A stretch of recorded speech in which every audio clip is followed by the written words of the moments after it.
nông density in data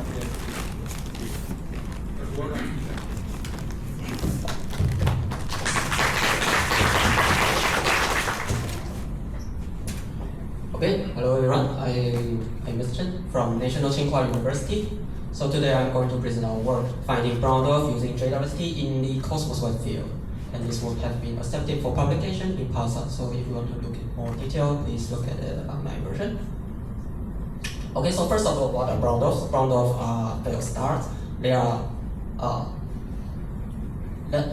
smaller than our suns, but still larger than planets. So they are a bridge between stars and planets. They are not massive enough to have hydrogen fusions, but still massive enough to have deuterium fusions. And some of the massive ones can even have lithium fusions. And due to this, they are not massive enough, so they have lower surface effective temperature, usually cooler than 2,500 kelvins. This makes them very faint, and also a lot of moleculars appears in their atmosphere, causing a lot of absorption features, making them very different from main sequence stars. Okay, so why are JWST? Because the previous IR survey found hundreds of brown dwarfs near the solar neighborhood. For example, this figure shows the side weight of the Milky Way, and this radius is 20 parsec. Yeah, so this is the brown dwarfs have found before JWST. And now we have powerful JWST, which can plot brown dwarf at kiloparsec scales. This is amazing because we can now find brown dwarf even outside of the galactic disk.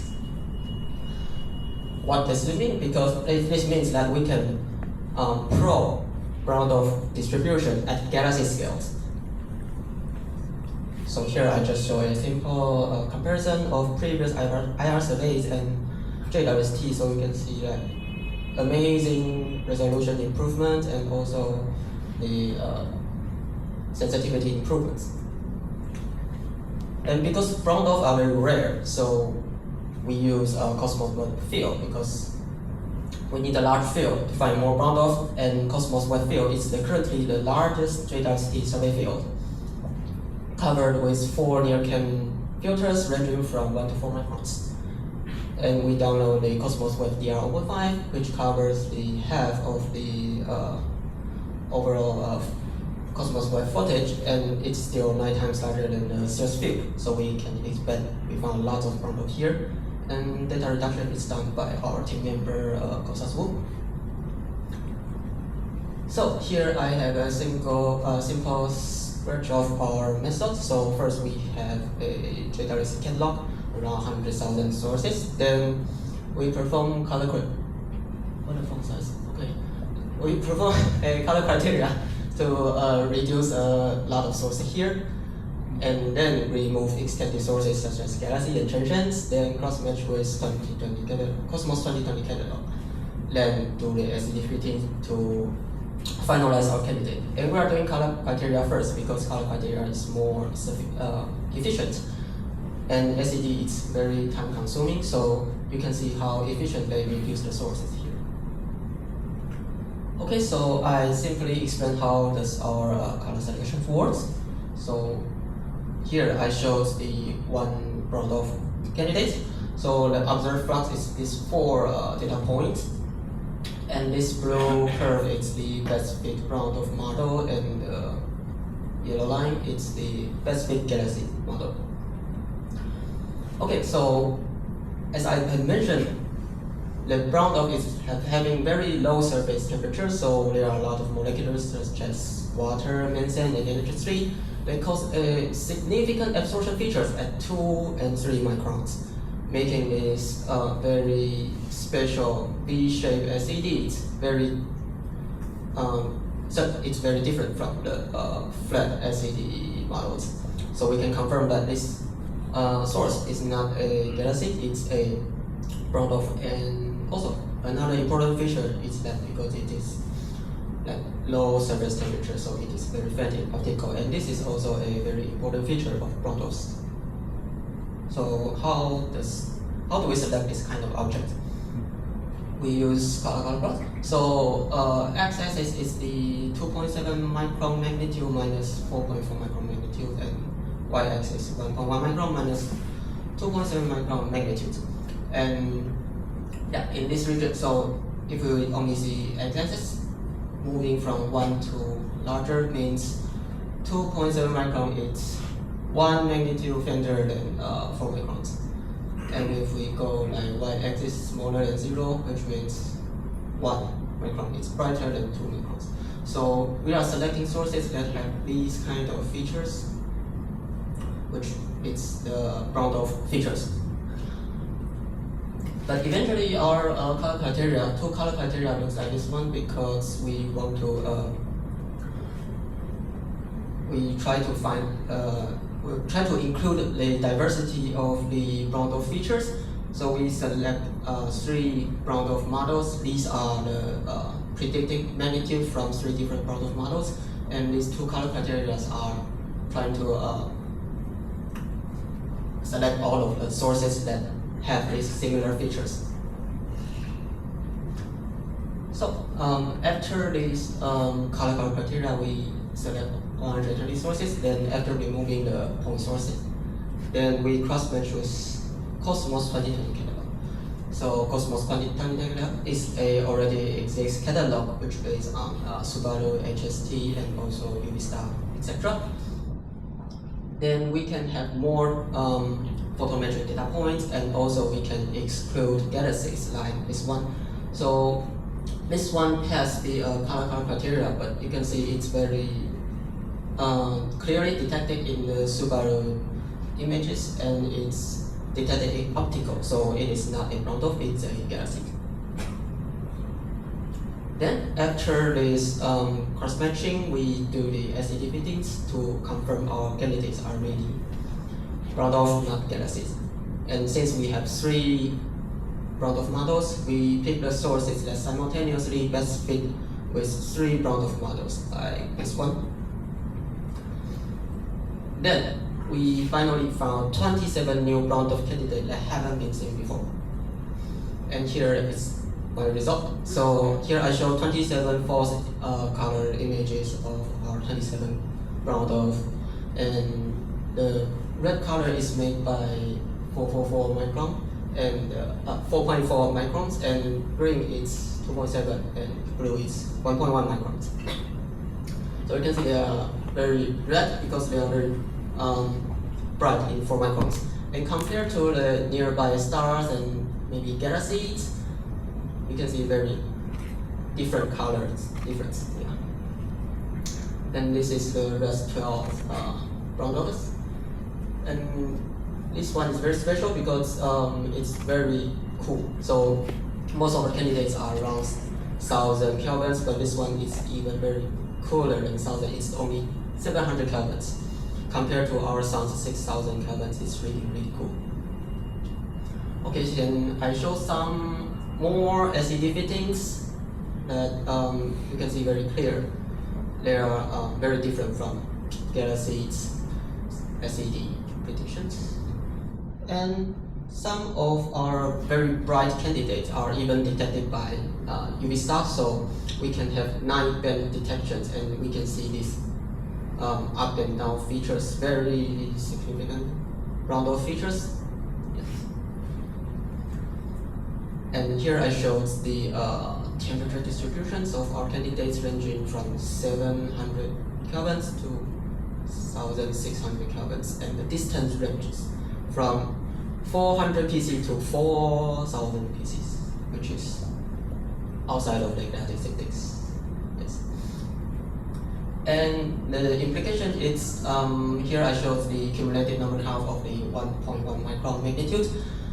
This blue line is the expected Brown-Dwarf numbers by integrating over this field of view using a double exponential models, which is a very simple model. And this line is the Brown-Dwarfs found before 2021. Those Brown-Dwarfs are very near and they are not very faint. So they are all brighter than 24 magnitudes. So, which means they cannot probe or verify this Brown-Dwarf distribution within the gases. And now, because of the powerful JWST, we can extend our Brown-Dwarf surveys that extend more than 3 magnitudes deeper, and then we are able to fit or say verify the stellar models, and we can see that these very fit very well. So the survey verifies that our current understanding on the stellar distribution and Brown-Dwarf are very correct. Okay, so I leave my summaries here. We found 27 new Brown-Dwarf, and they are ranging from 400 to 4 kilopascal. Yeah. Okay, thank you very much.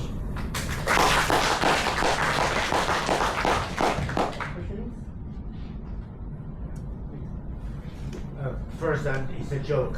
Why do you think brown dwarfs are rare? That's your statement. No, I'm kidding. This is very good. I know how difficult this is. But what worries me is you first screen with color. But I wonder what kind of template you use. Brown dwarf can be from M8, Z9. Okay, So so Y, right? You found Y, Y type. So majorly is T type and Y type, and actually we constrain our template lower than effective temperature lower than 1,300 kelvins, which is T and Y dwarf. So we are targeting T dwarfs here mainly. Well, finding new ones are just great. I just wonder how complete this is. We don't want to miss anything. And because you are seeing at high galactic latitude, so I assume then you don't worry about reddening. That will change your SED. Is that? I hope, yes. I haven't checked this one, but yes, we can check it. As you said, reddening should be very small because these are extragalactic fields. Wonderful. Yeah, and the direction is pointing outside of the galactic center. So I think This is a probe to the thicker. This is great. But they change spectral type with age, right? So that's make it really complicated. Thank you. Thank you. Any further questions?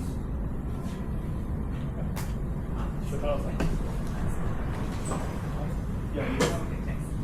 So I wonder if you have compared the existing sample parameter distributions from sample, for example, as a function of the graphic range, you can compare property you get from the end rate. Is it louder or come to Yeah. here? Okay. Because we have My no. question is, It is the maximum length of okay. Sorry, I don't want to stand out. Sorry. So did you compare the newly found sample with previous population, for example, as a function of the distance from the galactic plane, and you maybe see some difference, maybe, so in the future with JWST, maybe you will be able to get maybe hundreds of samples, and are you planning this kind of a population study? Okay, so if you are saying comparing with previous surveys, then like only currently, as what I know, is only one survey like using JWST probing these directions, and they also compare with these models, and they say it's consists. So yeah, currently I think there are only 2 surveys using JWST that can probe Brown-Dwarf at galaxy scales, and currently we don't find any significant deviation from our current knowledge. I mean, even within JWST, you can check the dependence on the galactic at the distance of the plane, for example, metallicity or whatever. So this kind of population study might be possible in the future. I don't know if this makes sense. I'm not the expert, but It does. So in a halo, we wanted to find a lower metallicity brown dwarf, but unfortunately we didn't find it. Okay. Good. If you can say they are all like consistent with solar metallicity, right? But how sensitive is it? Can you show the color? Okay, so maybe we can discuss later, but the metallicity fitting is not really good. Thank you. Okay. So let's thank the speaker.